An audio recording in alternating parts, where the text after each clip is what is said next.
በር ትዘግብኛለሽ። እንዳትከፍቺው እሺ ተሳስተሽ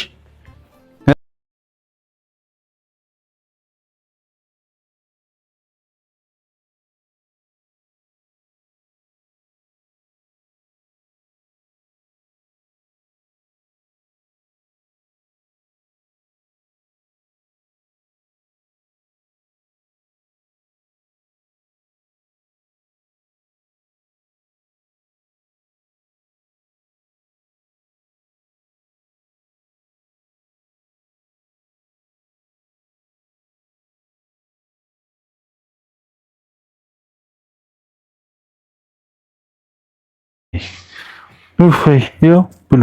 ለካ ለዚህ ነው ሄደህ የቆየኸው? የትና የት እንደሄድኩኝ እግዚአብሔርን። አሁን ውሃ ነው የጠማቸው መሰለኝ። ቆይ በኋላ እሺ ወደድሽው? ኧረ አዎ በጣም ጌታ። ብሉ እንግዲህ ቤተሰቦች፣ ያው ልፋቴ እንግዲህ ደስ የሚል ነው መሰለኝ። ሁለቱ ጥንድ ናቸው። ቡራዬ ለሃይሚ 2 ልጆች ይዞላት መጣ። በጣም ደስ ይላል። ትልቅ ሰርፕራይዝ። እኔ በህይወቴ የምጠላው ነገር ቤተሰብዬ የዱር እንስሳት በጣም ነው የምጠላው። በጣም አልወድም።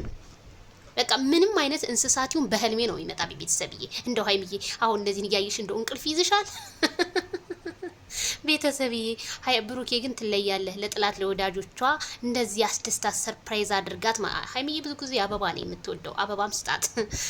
በዛ ላይ ግን እኔ በጣም የሚገርመኝ ነገር ሃይሚና ብሩኬ ልጅ ይውለዱ፣ ልጅ በረከት ይዞ ነው የሚመጣው የምትሉ ማለት ነው። መጀመሪያ ሳይጋቡ ነው እንዴ? ኧረ ተው፣ ባህላችንን አታጥፉት። እንደው ባህላችን ጠፋ እንዴ? የቡታጅራ ባህል ምን ነው ለየት አለብኝ? በመጀመሪያ ይጋቡ፣ ሽማግሌ ላክ እንጂ እንዴት ነው ልጅ የምትወልደው? ተረጋጉ ኮሜንታተሮች ማለት ነውና ሃይሚዬ ዛሬ ደስ ብሏታል። ቡራዬ እኛም ደስ ብሎናል። ላይክ፣ ሼር፣ ሰብስክራይብ አድርጉ። በሃይሚዬ ደስታ በቡራዬ የምትደሰቱ ማለት ነው። የዛሬው ጫን ያለ ሰርፕራይዝ ነው። ዋው